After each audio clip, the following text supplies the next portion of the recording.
त्यासाठी ते दुसरं घरच आहे ना. आणि आता बातम्यांचा वेगवान आढावा टॉप 25 मधून. पंतप्रधान मोदींच्या हस्ते जगातील सर्वात उंच चिनाब रेल्वे पुलाचं उद्घाटन. पहलगाम हल्ला आणि ऑपरेशन सिंदूर नंतर मोदी प्रथमच जम्मू काश्मीरमध्ये. कटरा ते श्रीनगर वंदे भारत ट्रेनला पंतप्रधान नरेंद्र मोदींनी दाखवला हिरवा झेंडा. पहलगाम हल्ला आणि ऑपरेशन सिंदूर नंतर आज प्रथमच पंतप्रधान नरेंद्र मोदी जम्मू काश्मीरमध्ये आले होते.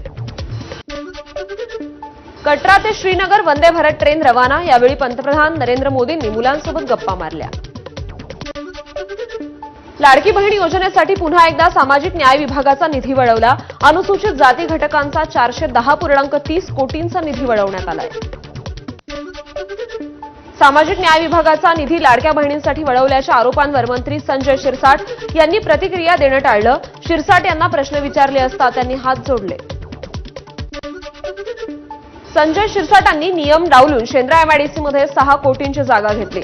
इम्तियाज जलील यांचा गंभीर आरोप. तर शिरसाटांनी मुलाच्या नावानं ही जागा घेतल्याचाही जलील यांचा दावा. महाविकास आघाडीत एकजूट ठेवण्यासाठी काँग्रेस पुढाकार घेणार. काँग्रेसचे वरिष्ठ नेते शरद पवार आणि उद्धव ठाकरेंना भेटणार. अनेक दिवसांपासून महाविकास आघाडीची बैठक न झाल्यानंही भेट घेणार. स्थानिक स्वराज्य संस्थांच्या निवडणुकांच्या तोंडावर भेट घेणार. ठाकरे ब्रँड टिकला पाहिजे. मनसेचे नेते संजय जामदार यांचं मत. 2 पक्षांमध्ये सकारात्मक बोलणं सुरू असेल तर चांगली गोष्ट. संजय जामदार यांचं वक्तव्य. मिठी नदी घोटाळ्याप्रकरणी बॉलिवूड अभिनेता दिनो मोरियाच्या घरावर छापे.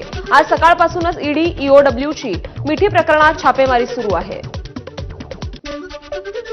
नागपूर जिल्हा परिषदेचे माजी उपाध्यक्ष आणि शरद पवारांच्या राष्ट्रवादीचे नेते चंद्रशेखर चिखले लवकरच भाजपमध्ये प्रवेश करणार. काल संध्याकाळी चंद्रशेखर चिखले यांनी फडणवीसांची सदिच्छा भेट घेतली. ठाकरेंच्या सेनेच्या नाशिकच्या प्रमुख नेत्यांनी उद्धव ठाकरेंची भेट घेतली आहे. सुधाकर बडगुजर यांची पक्षातून हकालपट्टी झाल्यानंतर प्रथमच शिवसेनेचे नेते मातोश्रीवर. स्वतंत्र विदर्भाच्या मागणीसाठी भंडाऱ्यात पूर्व विदर्भाचा उद्या मेळावा. मेळाव्यात शेतकऱ्यांची अपेक्षा, विदर्भाचा मागासलेपणा, सिंचनातील तफावत यासह अनेक मुद्दे आणि त्यावरील उपायांवर मेळाव्यात चर्चा होईल. माजी आरोग्य सभापती विनोद झगडे यांचा तालुका प्रमुख पदाचा राजीनामा. चिपळूणमध्ये ठाकरे सेनेचे ज्येष्ठ कार्यकर्ते बळीराम गुजर यांची तालुका प्रमुखपदी निवड. सामनातून बळीराम गुजर यांच्या नियुक्तीची घोषणा. बीड जिल्ह्यात रखडलेल्या 17 सिंचन प्रकल्पाची मान्यता रद्द. प्रशासकीय मान्यतेसह निधी मंजूर होऊनही 3 वर्षात प्रकल्पाचं काम सुरू न झाल्यानं मान्यता रद्द.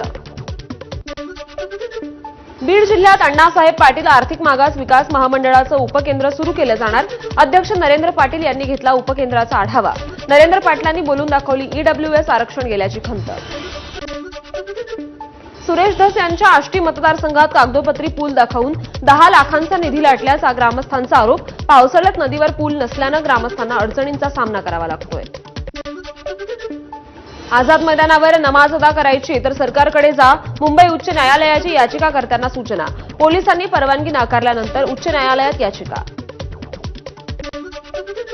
विशाळगड बकरी ईद कुर्बानी प्रकरण तातडीनं सुनावणी करण्यास सर्वोच्च न्यायालयाचा नकार. न्यायमूर्ती संजय करोल यांच्या खंडपीठासमोर प्रकरणाचा उल्लेख.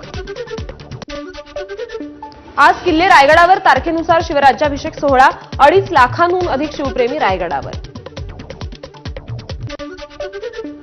संत मुक्ताईंच्या 316व्या पालखी सोहळ्याचं आज जळगावातून प्रस्थान.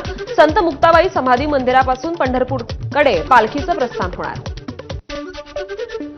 आरबीआयकडून सलग 3ऱ्यांदा व्याजदरात कपात. आरबीआयकडून रेपो रेट 50 बेसिस पॉइंट्सनं कमी केला. रेपो रेट 5.5% कर्जाचा व्याजदरात कमी होणार.